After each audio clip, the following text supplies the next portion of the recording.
এবং সবচেয়ে ভয়ঙ্কর ব্যাপার হচ্ছে আপনি যখন কারোর উপর জুলুম করেন, ওই মাজলুম আর আল্লাহর মাঝখানে কোনো ফারাক থাকে না।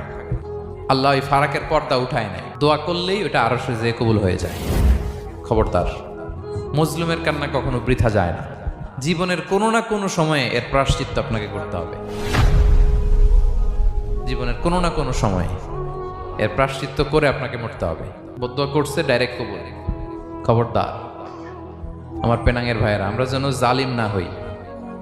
In it's any form, operation in it's any form, যেই কোনো ভাবে, যেই কোনো ক্ষেত্রে, যেই কোনো ধরনের হইতে পারে জুলুম। কাউকে আপনি ছোট্ট কোনো কাজে ঠকালেন, বন্টন নীতিতে ঠকালেন, হ্যাঁ, জমি মেরে দিয়ে ঠকালেন, আমানত মেরে দিয়ে ঠকালেন, ইন ইটস এনি ফর্ম যদি জুলুম করে থাকেন, খবরদার, মজলুমের কান্না কখনো বৃথা যায় না।